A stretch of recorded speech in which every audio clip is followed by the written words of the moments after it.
6 de Romains. Pourquoi ces chapitres? Parce que ces chapitres de l'Épître aux Romains nous permettent de voir, là encore, ce que c'est que la vie chrétienne.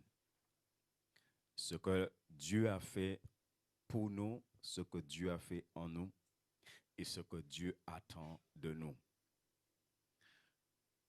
John Stott a écrit un commentaire sur ces quelques chapitres, 5, 6, 7 et 8. Et il a titré le livre qu'il a écrit sur ces 5 chapitres, Des hommes nouveaux. John Stott, un grand théologien, des hommes nouveaux. Pour montrer que lorsque tu as donné ta vie à Christ, tu es réellement, comme dit 2 Corinthiens, une nouvelle personne, une nouvelle créature, des hommes nouveaux. Normalement, nous qui avons donné notre vie à Christ, nous sommes des femmes et des hommes nouveaux. Nous ne sommes pas les mêmes personnes. Ce que nous étions avant, nous ne sommes plus ces personnes. Et frères et sœurs, il est important. C'est pour ça que ce soir encore, j'aimerais vraiment t'encourager à lire la parole de Dieu, à étudier la parole de Dieu en profondeur. Parce que toi et moi, nous avons l'Esprit de Dieu. Si tu as l'Esprit de Dieu t'aidera à comprendre les choses. L'Esprit de Dieu t'aidera à comprendre les choses. Donc, nous allons commencer et ce soir, si le temps le permet, nous verrons les 5 premiers versets du chapitre 5 que nous allons essayer de travailler ensemble. Mais quelques mots d'introduction concernant l'Épître aux Romains. Vous connaissez ce livre? Qui a déjà lu ce livre en entier? Chapitre 1 jusqu'à 16. Hein? Qui a déjà étudié ce livre en entier? Oui, étudier en profondeur. Ça, je suis en train d'étudier l'Épître aux Hébreux. Et encore une fois, je vois comment c'est important de comprendre la parole de Dieu. La Bible est vraiment riche. La Bible est vraiment riche. Dans le psaume 119, le psalmiste a dit que la parole est plus précieuse pour lui que l'or fin. La parole est plus précieuse que l'or fin. Vous savez que la Bible, c'est un trésor que vous avez. Et malheureusement, ce trésor-là est négligé. Très négligé. Chaque de nous, là où tu as la Bible, c'est un trésor que tu as. Alléluia. Et dans ce trésor, il est dit, là où est ton cœur, est-ce que ton cœur est dans la parole de Dieu constamment? Pour que la parole de Dieu soit un trésor pour ton cœur, que tu trouves des choses précieuses dans la parole, que tu les reçoives et que ces trésors transforment ta vie. Alléluia. Béni soit l'Éternel. Donc, dans l'Épître aux Romains, l'apôtre Paul expose le plan de Dieu tout entier pour la vie chrétienne. Hein? L'apôtre Paul prend le temps d'exposer le plan de Dieu tout entier pour la vie chrétienne. C'est pourquoi si tu prends le temps, vous savez, l'Épître aux Romains est une exception dans les écrits de Paul, puisque en général, Paul, il te donne moitié théologie théorique et moitié théologie pratique. Si tu prends Éphésiens, c'est ce qu'on a. Tu as 3 chapitres qui concernent la théologie théorique et la théologie pratique. Mais dans l'Épître aux Romains, qui a 16 chapitres, on a les 11 premiers chapitres où l'apôtre Paul expose les différentes doctrines importantes de la vie chrétienne. Celui de la justification par la foi, le péché universel, la réconciliation avec Dieu, l'adoption. Il parle de ces doctrines. Et puis ensuite, à partir du chapitre 12 jusqu'à 16, il va entrer dans l'aspect pratique de la vie chrétienne. Il faut connaître cela. C'est ce que l'apôtre Paul fait. Right? Et dans l'épître aux Romains, Paul est clair sur un certain nombre de choses. Et on verra, bien aimé, que c'est soit on croit, soit on ne croit pas. Par exemple, quand l'apôtre Paul te dit que maintenant tu es en Christ, tu es libéré du péché. Tu dois croire ça. Nous allons expliquer ça en détail. Mais tu dois croire ça parce que la Bible le dit. Quand tu es en Christ, tu es libéré du péché. Quand tu es en Christ, le péché n'est plus ce qui domine ta vie. C'est toi qui domines sous le péché quand tu es en Christ. Et c'est pourquoi si le péché continue à te dominer, c'est qu'il y a un problème. Parce que la Bible est claire. C'est pourquoi il te parle des hommes nouveaux concernant ces quelques chapitres. Donc, l'apôtre Paul expose le plan de Dieu tout entier pour la vie chrétienne. Ouais. Par exemple, nous allons lire ce verset dans Romains en Actes des Apôtres, chapitre 20, verset 27, pour voir simplement ce que l'apôtre Paul nous dit. Acte 20, 27. Il est dit, car sans rien dissimuler, je vous ai annoncé tout le dessein de Dieu. Et sans rien dissimuler, je vous ai annoncé tous les desseins de Dieu. Le plan de Dieu tout entier pour la vie chrétienne. Et l'Épître aux Romains aussi nous montre clairement, et ça on le verra plus dans le chapitre 8. Dans le chapitre 8, ceux qui l'ont déjà lu, ceux qui l'ont déjà étudié, il est question des tendances de la chair et des tendances de l'esprit. Et c'est là, frères et sœurs, nous verrons qu'un enfant de Dieu ne peut pas être charnel. Un chrétien ne peut pas être charnel. Si tu es charnel, il y a un problème. Si tu es charnel, tu n'es pas dans le plan de Dieu. Béni soit l'Éternel. Vous êtes prêts à travailler? Hein? Il faut qu'on travaille la parole de Dieu. Il faut comprendre. Parce que cette année, il y a une chose que l'Esprit de Dieu m'a fait comprendre. On ne peut pas demander aux chrétiens de vivre comme Dieu demande si les chrétiens ne connaissent pas la Bible. N'est-ce pas? On ne peut pas demander à un enfant de Dieu de vivre comme Dieu demande si ils ne connaissent pas la parole de Dieu. Et le rôle du prédicateur, le rôle des enseignants, c'est d'amener le peuple à connaître la parole de Dieu. Mais tu dois aussi étudier la parole à la maison. Béni soit l'Éternel. Est-ce que nous comprenons? Merci Jésus. Il dit que ces chapitres, donc les chapitres 5 à 8, quelques mots d'introduction, le chapitre 5 à 8 de l'Épître aux Romains, ces chapitres, comme je viens de le dire, constituent le plan de Dieu tout entier pour la vie chrétienne. Hein? Et nous prenons vraiment le temps de voir les choses en détail. Quelqu'un a écrit que sans aucun doute, ces chapitres sont parmi les plus avantageux, les plus glorieux de tout le Nouveau Testament. Ces chapitres de Romains.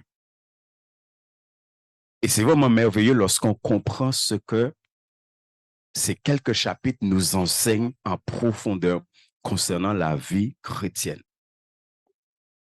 Il ne suffit pas simplement de croire que tu es justifié, mais il faut savoir aussi qu'est-ce que la justification t'apporte. Il faut aussi savoir c'est quoi la justification. Il faut aussi savoir dans quelle dimension de relation la justification t'amène avec ton Dieu. Ces quelques chapitres nous montrent le privilège des enfants de Dieu, le privilège des chrétiens. Ce que Dieu nous a accordé par grâce. Comment Dieu vraiment nous a recréés.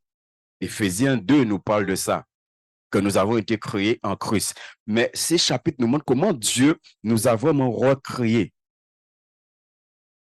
lorsqu'il est question de la justification. Lorsqu'il est question que Dieu nous a déclarés justes.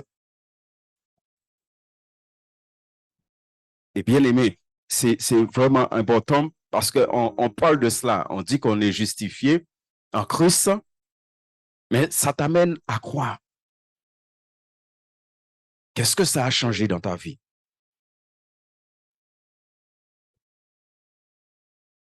Béni soit l'Éternel. Quelqu'un a écrit par rapport à ça que voilà montrer la nécessité de la justification et explique aussi les moyens de parvenir à une vie juste devant Dieu. Et Paul nous enseigne aussi dans ces quelques chapitres quelles sont les conséquences de la justification. Quelles en sont les conséquences sur ta vie? Quelles en sont les conséquences sur ta marche avec Christ? Lorsque tu dis que tu es justifié par le Seigneur. C'est le mot justification, c'est un terme juridique. Et lorsqu'on étudiera en particulier la doctrine de la justification, nous verrons ça en détail. Mais c'est un terme juridique qui est simplement là pour dire que Dieu nous a déclarés justes en Christ. Et le fait que Dieu nous a déclarés justes en Christ, maintenant Dieu attend à ce que nous menons une vie juste. Est-ce que tu sais ça? Dieu attend que tu mènes une vie juste. Dieu attend vraiment de nous que nous menons une vie sans défaut devant sa face. Lorsqu'il a choisi Abraham, il a bien dit à Abraham, marche devant ma face et essaie d'être intègre. Hein? Ah, sois intègre. N'est-ce pas? Dieu n'a pas dit à Abraham, essaie d'être intègre. Il y a une différence entre essaie et sois. Ce qui veut dire que Dieu est en train de dire à Abraham, tu n'as pas le choix, mon ami. Je t'ai choisi, je t'ai établi, je t'ai fait des promesses. Maintenant, sois intègre. Dieu attendait d'Abraham qu'il mène une vie intègre, qu'Abraham soit dans l'intégrité devant la face de Dieu. Vous savez que lorsqu'on parle de l'intégrité, c'est à 3 niveaux, social, spirituel et moral. Sois intègre. Et je crois que Dieu a dit à chacun de nous la même chose lorsque Dieu nous a choisis. Vous savez, l'évangile n'est pas seulement la bonne nouvelle qui justifie l'homme. Il y a certains qui s'arrêtent à ce niveau-là, que pour eux, l'évangile est simplement la bonne nouvelle qui justifie l'homme. Non, l'évangile n'est pas seulement ça. L'évangile est aussi la bonne nouvelle de la sainteté et du royaume à venir. L'évangile est aussi, c'est pourquoi Paul a dit, je n'ai point honte de l'évangile, c'est la puissance de Dieu pour le salut de quiconque croit.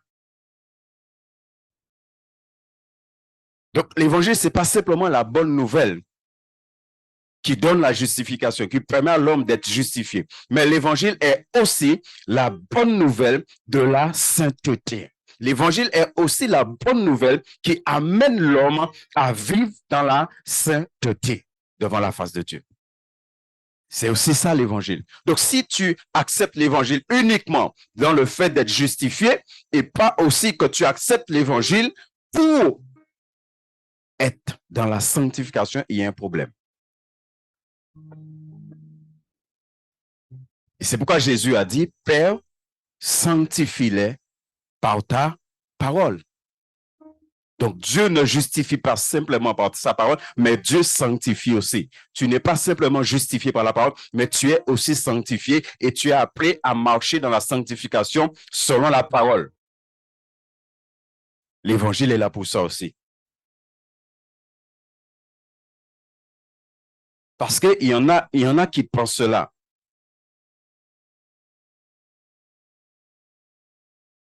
Il y en a qui pensent que simplement, en donnant leur vie à Christ, ils ont atteint le but. Non. Tu n'as pas atteint le but simplement en donnant ta vie à Christ.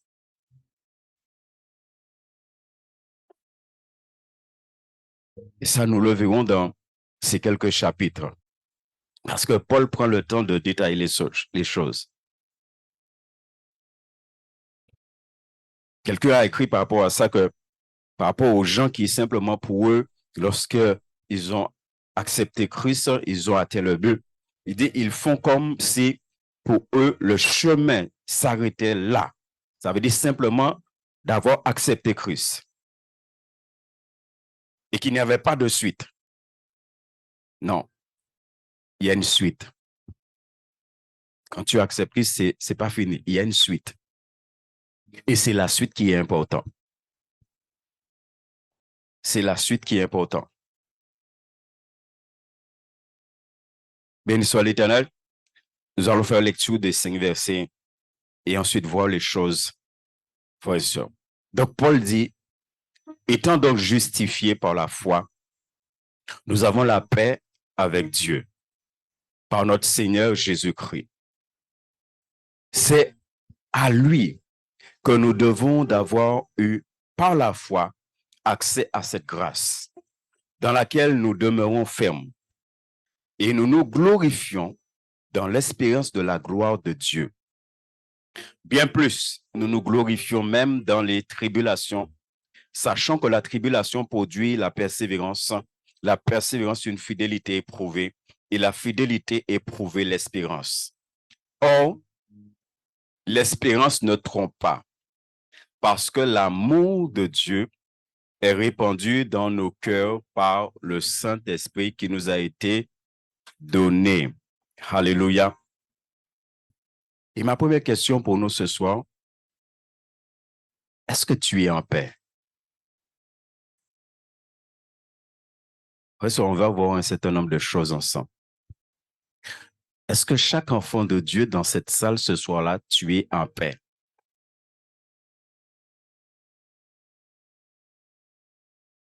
Je n'ai pas demandé est-ce que la paix est en toi. Hein?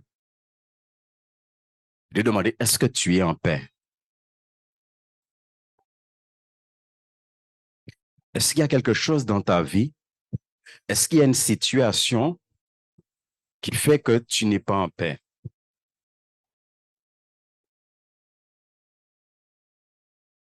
Est-ce que tu sais que tu dois garder la paix de Dieu en toi et ne rien laisser venir toucher à la paix de Dieu en toi? Aucune situation, rien du tout.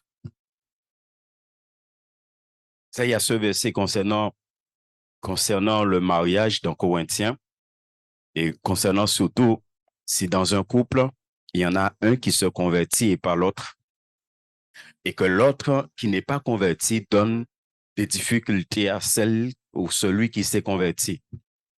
Et où la parole de Dieu est claire. Dans ce cas-là, il vaut mieux laisser la personne partir parce que Dieu nous appelle à être en paix. Ça, c'est la Bible qui le dit. Hein? Tu vas aller au lieu de rester là, bon gaz, bon bitin. Il vaut mieux laisser partir. Parce que Dieu nous appelle à être en paix. Et beaucoup d'enfants de Dieu ne sont pas en paix.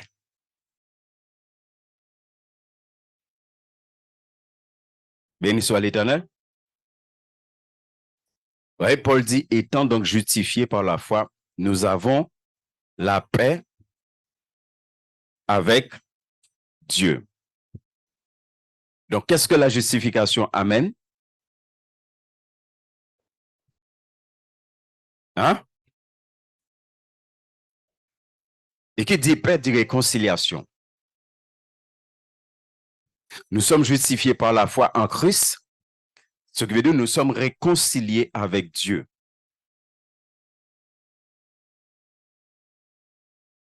Alléluia. Nous sommes réconciliés avec Dieu.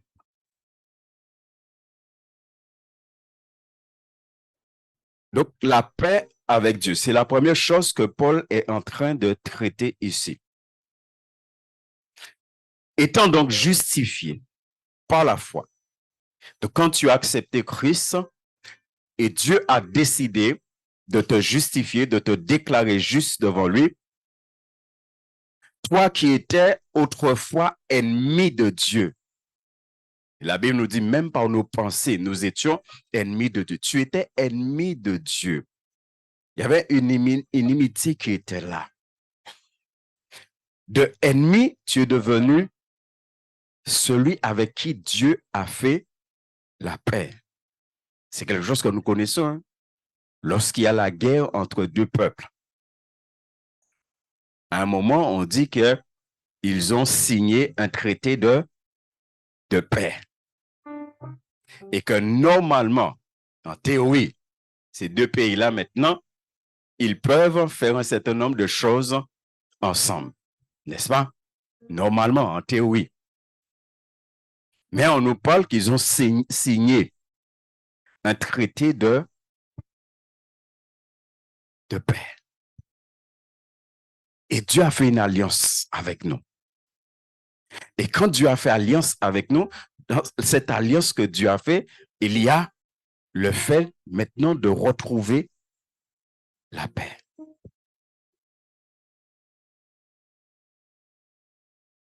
Pourquoi beaucoup d'enfants de Dieu ne sont pas en paix? Et peut-être ce soir, mon frère, ma soeur, toi qui es dans cette salle, pourquoi en tant qu'enfant de Dieu, tu n'es pas en paix?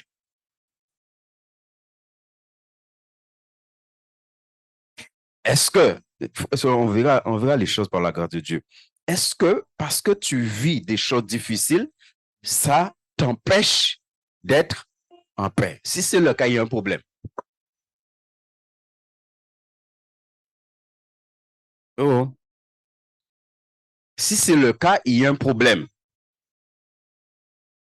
Ça veut dire que ce que tu vis là est plus puissant que la paix de Dieu en toi. Il dit, étant donc justifiés par la foi, nous avons la paix avec Dieu. Il y a quelque chose qu'on a retrouvé.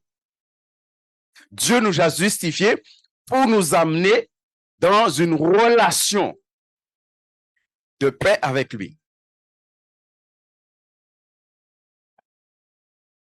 Mais cette relation de paix est donnée par le Seigneur lui-même. Ça, c'est l'effet, un des premiers effets de la justification. On verra trois ici. C'est un des premiers effets, la paix. C'est ce que le verset 1 et le verset 2 nous enseignent.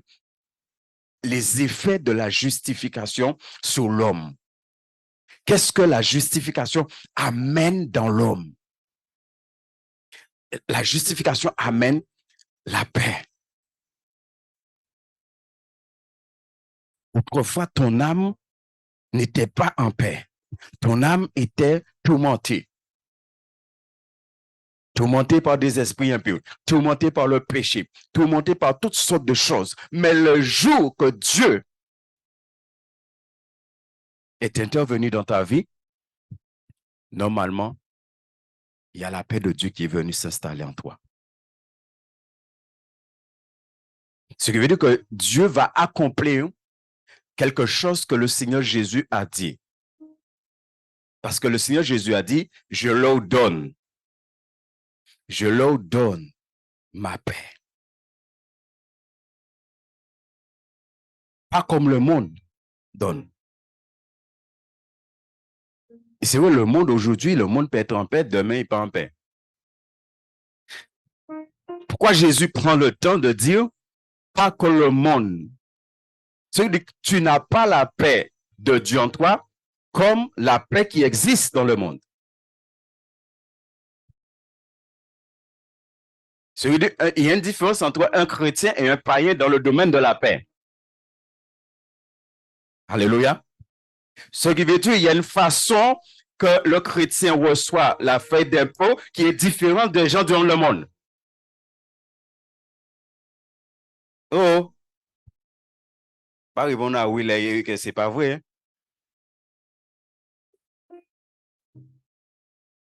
Non, est-ce que vous comprenez? Il faut qu'on voit les choses pratiquement, n'est-ce pas? Le chrétien, il ne reçoit pas la feuille d'impôt comme le monde le reçoit. Le monde a arraché tout chivé en détail, mais le chrétien a dit béni soit l'Éternel. Pourquoi? Parce qu'il est avec son Dieu.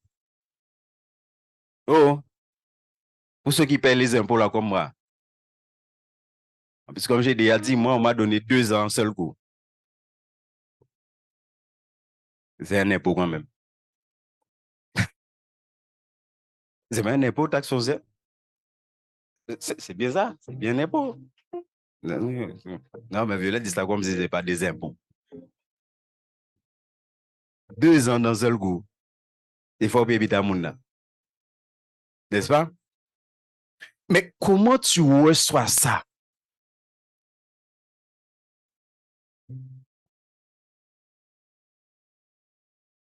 Soyez bien aimé. Et c'est pourquoi on prendra le temps de voir les choses en détail. On n'ira pas vite. Pourquoi? Parce que la Bible dit un certain nombre de choses et nous, on n'est pas dedans. Et des fois même, on n'est pas dedans, mais on ne fait pas l'effort d'être dedans. Alors que la Bible est claire. Qu'est-ce qui est écrit ici? Étant donc justifiés par la foi, il dit quoi? Nous avons quoi? Donc ça veut dire, si tu es justifié par la foi, tu as quoi?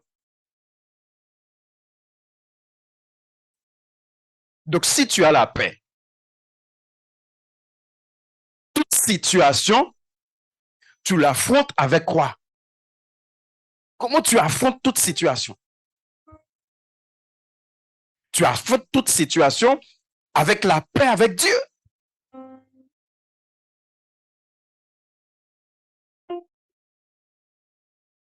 Béni soit l'Éternel. C'est pourquoi il faut qu'on arrête de citer la parole, mais il faut commencer à vivre la parole. David nous dit, quand je traverse, je suis en paix. Oh, c'est ce qu'il est en train de dire. Hein? Quand je traverse la vallée de l'ombre de la mort, je suis en paix. Pourquoi il est en paix?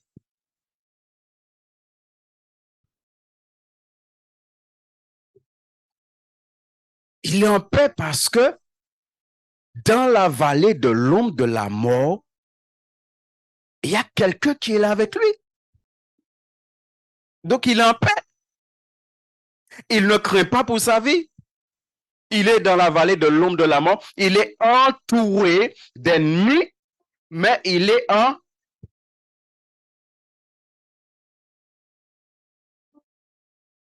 Parce que celui qui donne la paix est avec lui.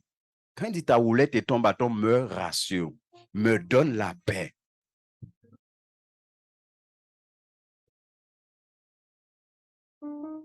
Ça veut dire que nous possédons la paix avec le Seigneur. C'est pourquoi dans ces 2 versets-là, il est question de la paix, de la grâce et de la gloire, des choses que nous possédons.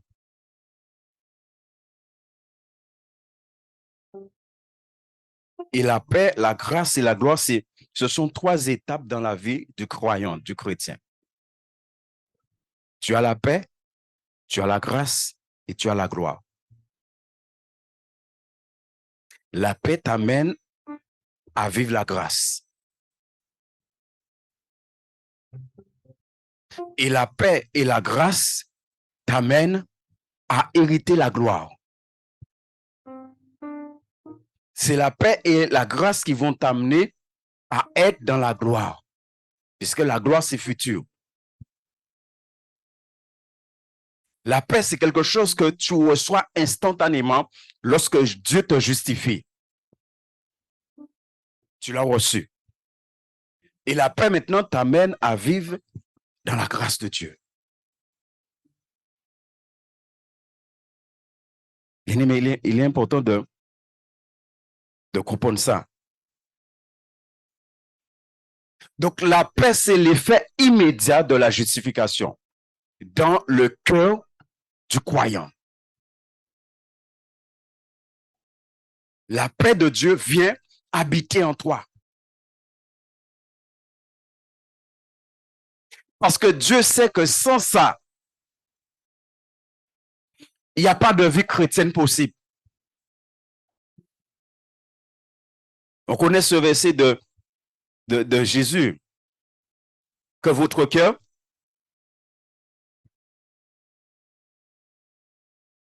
Mais pourquoi Jésus nous dit ça? Pourquoi dans des moments difficiles, dans les moments de tribulation, Jésus dit que votre cœur. Eh bien, regardez, gens, souvent, cœur nous troublé. N'est-ce pas? Cœur nous troublé. Pour un oui, pour un non, cœur nous troublé.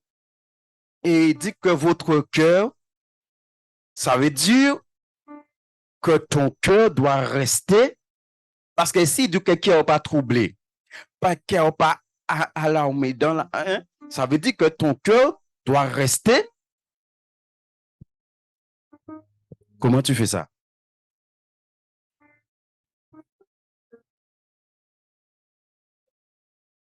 Oui, c'est Choulette qui te dit malo ça bouillon pendant les élections. Il dit malo sous paix, pas paix. Quand ça va gagner. Ouais, nous rigolons. Mais le diable dit ça à beaucoup d'enfants de Dieu.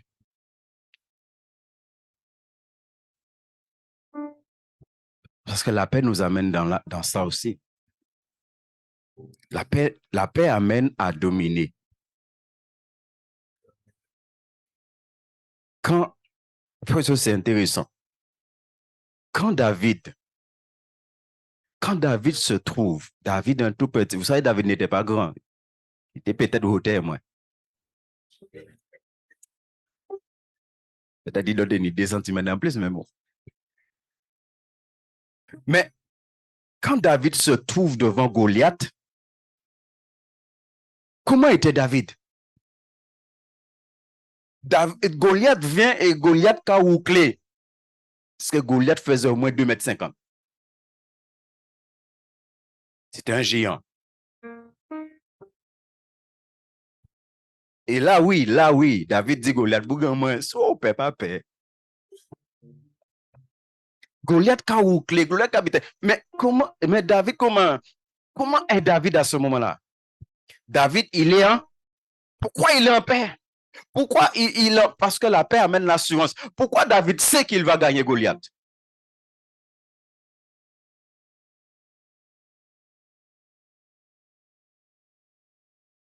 Comment tu sais que tu arriveras au bout de ta vie chrétienne?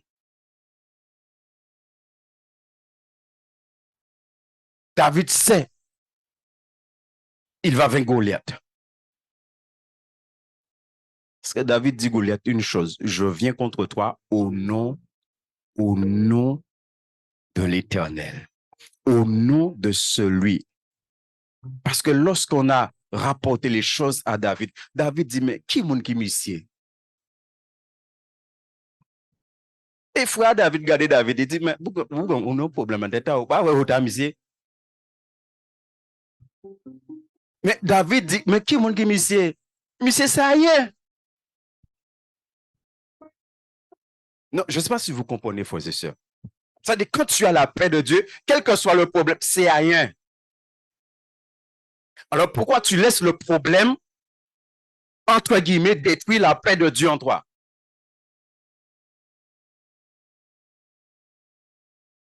David a dit, mais qui est qui m'y.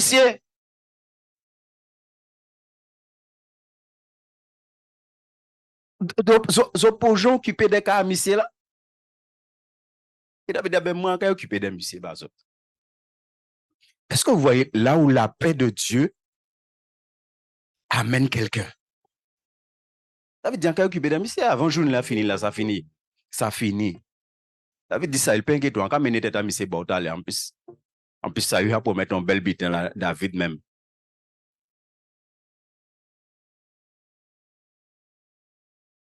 David, quand mener tête à monsieur Bao, qu'est-ce qu'il a fait? Parce qu'il a été au nom de l'Éternel. Et il te dit, vous avez la paix avec Dieu. Par notre Seigneur Jésus-Christ, par le sacrifice du Seigneur Jésus-Christ.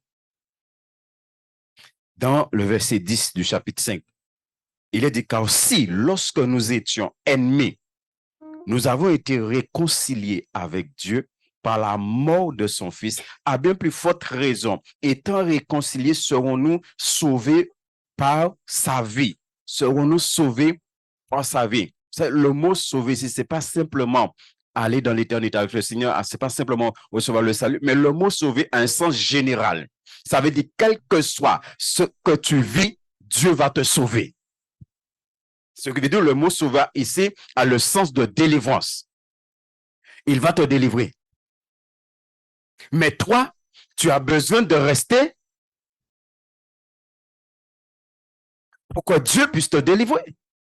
Mais si Dieu voit que tu es tourmenté, que tu as peur, que tu as ceci, il ne peut pas te délivrer.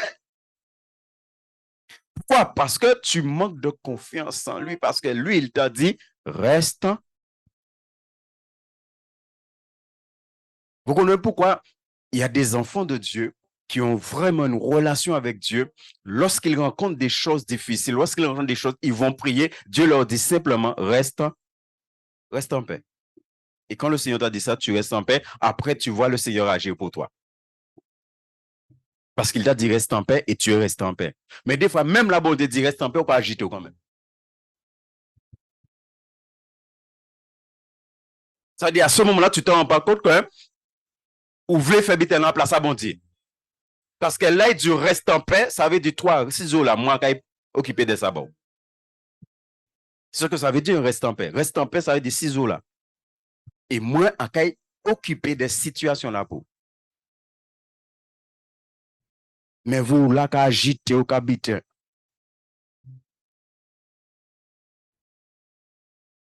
Alléluia. Ce qui veut dire que lorsque tu as donné ta vie à Christ, tout ce qui faisait qu'il y avait une inimitié entre toi et Dieu a été effacé. Tout a été effacé. C'est pourquoi plus loin dans le chapitre 8, il dit que maintenant, il n'y a plus de condamnation. Tout a été effacé. Tout ce qui a amené inimitié entre Dieu et toi, tout péché, toute iniquité, toute chose, tout a été effacé.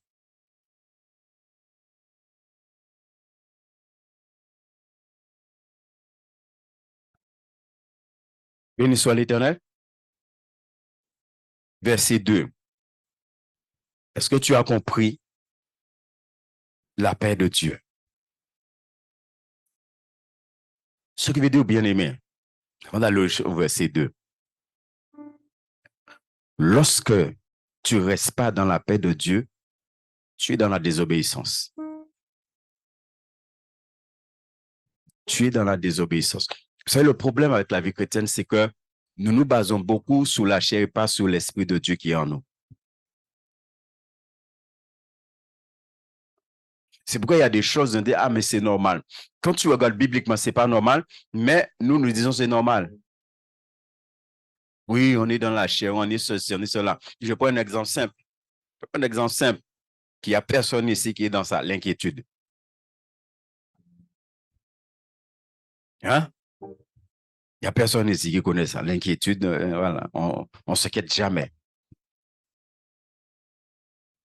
Et pourtant, la Bible te dit, ne vous, n'est-ce pas? Mais est-ce que tu te rends compte que quand tu t'inquiètes, tu es dans la désobéissance? Est-ce que tu te rends compte que l'inquiétude fait de toi un rebelle? Parce que Dieu a dit, ne vous... Et en plus, il y a un verset qui dit, croyez en moi. Donc, ça veut dire que quand tu t'inquiètes, ça veut dire que tu as un problème dans la foi. Ça veut dire que tu n'es pas en train de croire, de faire confiance au Seigneur. Et c'est parce que tu ne lui fais pas confiance que tu t'inquiètes. Parce que si tu fais confiance à Dieu, tu ne vas pas t'inquiéter. Oh, mais il n'y a pas ça ici. Béni soit l'Éternel.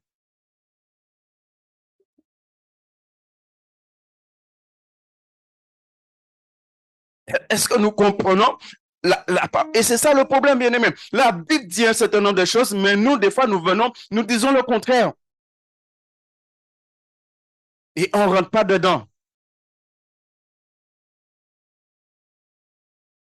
Est-ce que vous savez, quand Jésus était à la croix, Jésus était en paix? Donc, quand Jésus était à la croix, Jésus était en paix.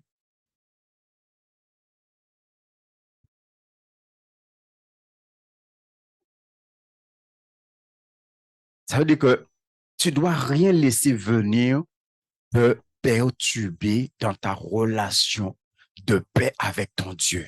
Quand tu vois quelque chose venir pour toucher à ta paix avec le Seigneur, tu dois tout de suite prendre une autorité.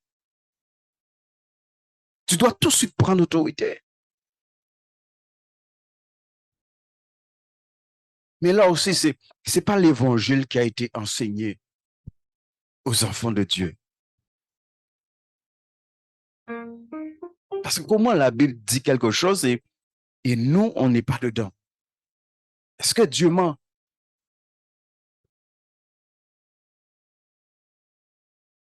Est-ce que tu as déjà fait l'expérience? Moi, je t'invite à le faire. Je l'ai déjà vécu à maintes reprises. Tu demandes au Saint-Esprit de te remplir de la paix de Dieu. Et que tu sens, que tu pries avec foi, au moment que tu es en train de prier, tu sens vraiment ton cœur être envahi de quelque chose qui est la paix de Dieu. Est-ce qu'il y en a qui ont déjà fait cette expérience avec l'Esprit de Dieu?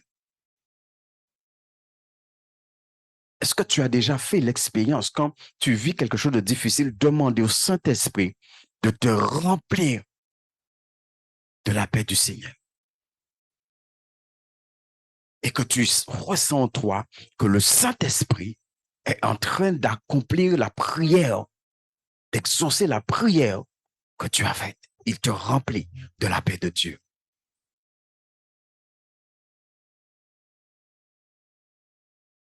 Bien-aimé, on a besoin de rentrer dans ça. Parce que lorsque demain les choses seront difficiles, nous aurons besoin de rester.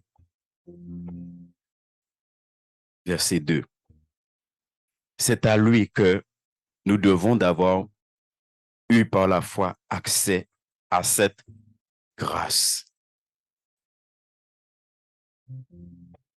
Dieu nous a établis dans sa grâce. Ouais. La grâce vient après la paix. Et Dieu nous a établis dans cela. La grâce, c'est aussi l'effet permanent de la justification. La vie chrétienne est une vie de grâce. La relation avec Dieu est une relation de grâce. L'apôtre Paul a dit qu'il a fait beaucoup de choses. Et il dit que même, il a travaillé plus que tous les autres.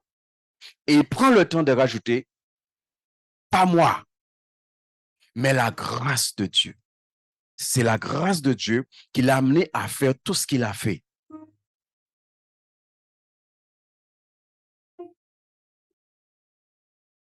C'est pourquoi quand tu sors dans la grâce, tu deviens orgueilleux.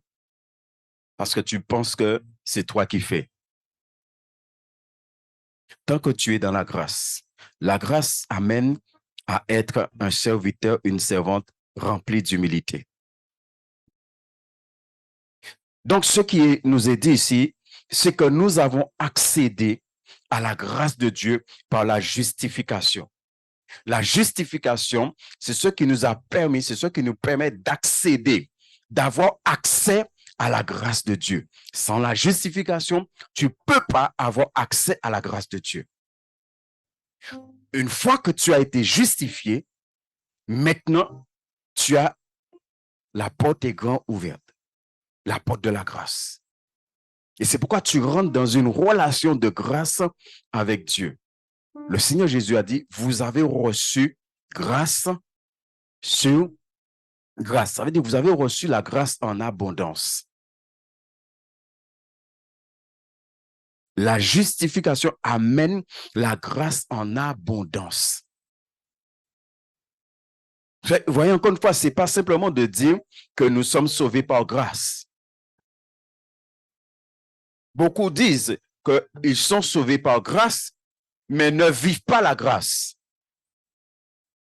La grâce, c'est quelque chose qui se vit. Mais là encore, on se contente simplement de dire qu'on est sauvé par grâce. Mais où est la vie? Par la grâce.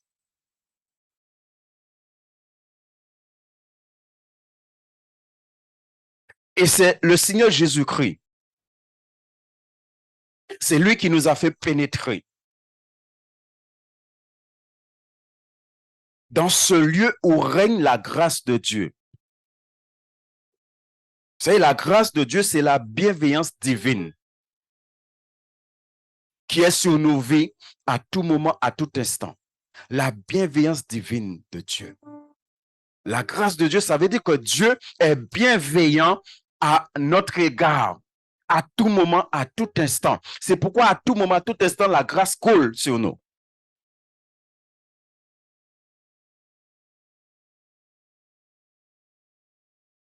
Ne va pas prier. Oh, la grâce de Dieu, tu as déjà la grâce de Dieu si tu as été justifié. Le royaume de Dieu, c'est là où la grâce de Dieu règne. Quand on est dans le royaume, on est dans la grâce. On vit dans la grâce. Tout n'est que grâce.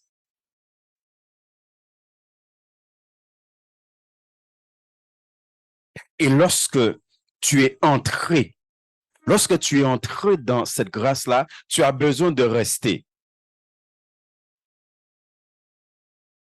Tu as besoin de demeurer pleinement dans la grâce du Seigneur. C'est pourquoi il dit, dans laquelle nous demeurons fermes. Dans laquelle nous demeurons fermes. Tu as besoin. La grâce, on demeure dans la grâce. Ça veut dire qu'on peut sortir dans la grâce. Un enfant de Dieu peut sortir dans la grâce. Et souvent, on regarde la vie de beaucoup d'enfants de Dieu, on ne voit pas la grâce de Dieu dans leur vie. Le diable peut te faire sortir dans la grâce. La chair peut te faire sortir dans la grâce. Le péché peut te faire sortir dans la grâce. Le monde peut te faire sortir dans la grâce. C'est-à-dire qu'il faut être conscient que Dieu t'a mis dans la grâce. Et comme Dieu t'a mis là, tu as besoin de rester là. Tu as besoin de demeurer. Parce qu'il te dit, dans laquelle nous demeurons fermes. Tu as besoin de manifester une fermeté dans la grâce. Mais nous voyons la grâce simplement, là encore, je suis sauvé par grâce et terminé. Non, il faut aller plus loin que ça.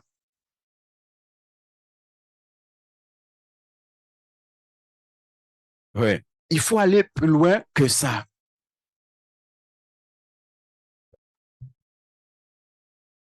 La grâce doit régner dans ta vie.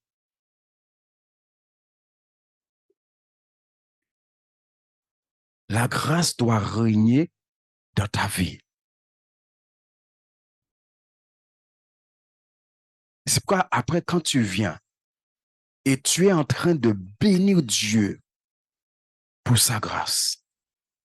Vous voyez, chaque mardi, on dit, Quels sont ceux qui ont des actions de grâce? Ça veut dire quoi? Tu rends grâce à la grâce. C'est ça les actions de grâce. Quand tu rends grâce à Dieu parce que Dieu t'a fait grâce. C'est pourquoi normalement, la Bible est claire. Hein? Il dit rendez continuellement des actions de grâce. Pourquoi il te dit de rendre continuellement des actions? Pourquoi il te dit ça?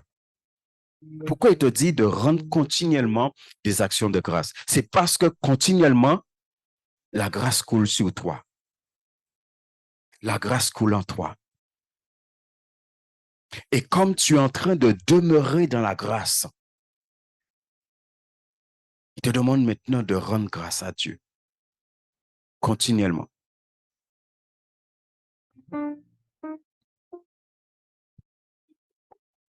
Troisième chose que nous voyons ici, et nous nous glorifions dans l'espérance de la gloire de Dieu. La gloire de Dieu que nous espérons. C'est l'effet ultime de la justification. La gloire de Dieu. Toi et moi, nous sommes en train de nous préparer pour cette gloire-là. La gloire de Dieu ici, lorsque Paul parle, il dit, et nous nous glorifions dans l'espérance de la gloire de Dieu, dans l'espérance de la gloire. La gloire de Dieu, le mot gloire ici, c'est le ciel. Dans l'espérance d'aller au ciel avec le Seigneur. Le ciel où Dieu demeure, où Dieu est pleinement révélé. Nous sommes en train de nous préparer pour aller là. C'est du ciel qu'il est en train de parler là. Quand il te parle de la gloire ici. Nous avons l'espérance un jour d'aller là. Et c'est pourquoi, par exemple, dans 1 Jean 3:2, on connaît ce verset, il est dit que lorsque nous serons là, nous le verrons tel qu'il est. Nous le verrons tel qu'il est. Nous le verrons tel qu'il est, ça veut dire nous verrons Dieu. Parce que quand on parle de la gloire de Dieu, on parle de Dieu lui-même. Nous verrons la gloire de Dieu au ciel. Et non seulement nous verrons la gloire de Dieu, mais nous aurons part à la gloire de Dieu. C'est ce qui nous attend. C'est pourquoi la paix et la grâce nous préparent à ça. Et si tu n'as pas la paix et la grâce, tu ne pourras pas avoir part à la gloire de Dieu. La paix et la grâce sont en train de nous préparer à ça, puisque c'est futur. La gloire de Dieu là, c'est futur. L'espérance, c'est notre attente. Et cette attente-là, nous le manifestons dans la confiance. Confiance sûre et certaine. Est-ce que ce soir, c'est le cas pour chacun d'entre nous? Est-ce que tu es sûr que tu iras dans la gloire de Dieu? Est-ce que tu as cette assurance ce soir que tu iras dans la gloire de Dieu?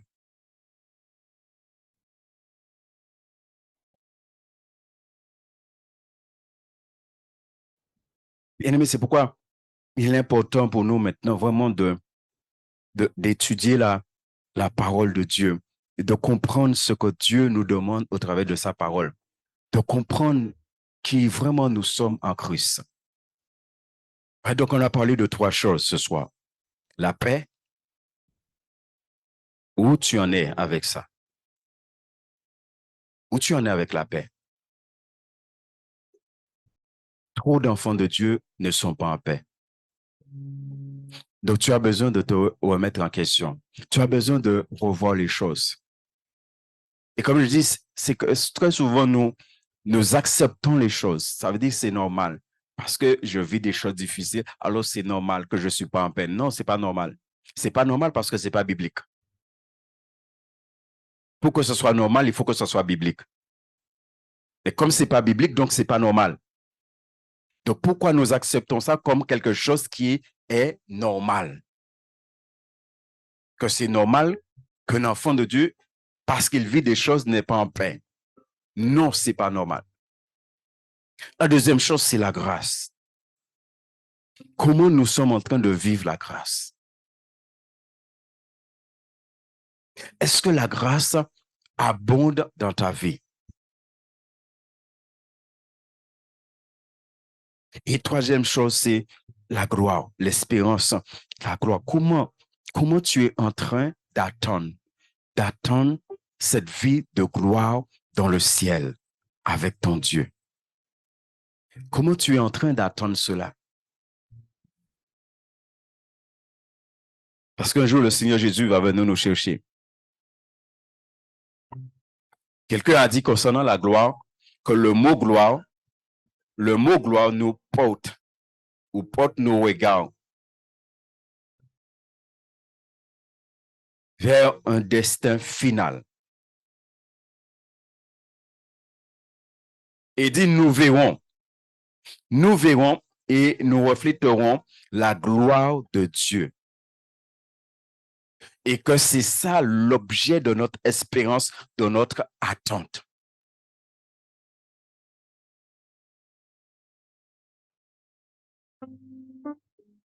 Béni soit l'Éternel. Donc, il faut nous remettre en question là où nous ne sommes pas pleinement dans ces choses-là. C'est pourquoi John Stott, quand il a abordé ces 4 chapitres, a parlé des hommes nouveaux, des femmes nouvelles. Parce que quand on reçoit Christ dans sa vie, on passe dans quelque chose d'autre.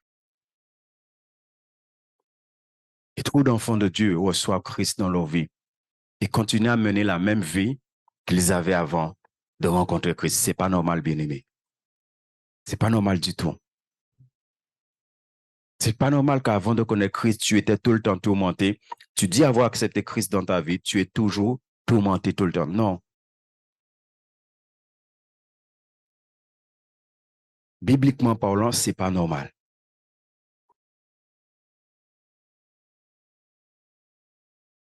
Et c'est pourquoi, qu'en particulier, le chapitre 8, on va vraiment parler du Saint-Esprit. Vraiment parler du Saint-Esprit. Frères et sœurs, on ne peut pas dire qu'on a l'Esprit de Dieu. On a la puissance de Dieu en nous et qu'on mène une vie chrétienne chétive. Nous devons mener une vie de gloire dès maintenant. Parce que l'Esprit de Dieu habite en nous. Que Dieu nous bénisse et nous bénisse abondamment.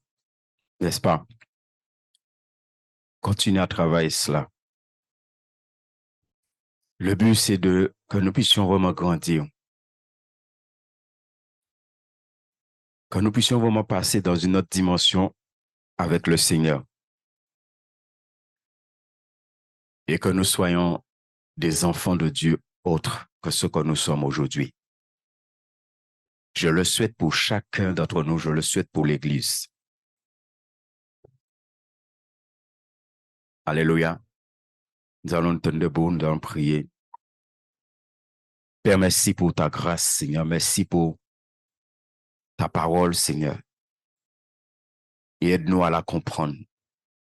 Aide-nous à la serrer dans nos cœurs comme le psalmiste, afin de ne pas pécher contre toi, Seigneur. C'est ce que le psalmiste a dit. Je serre ta parole.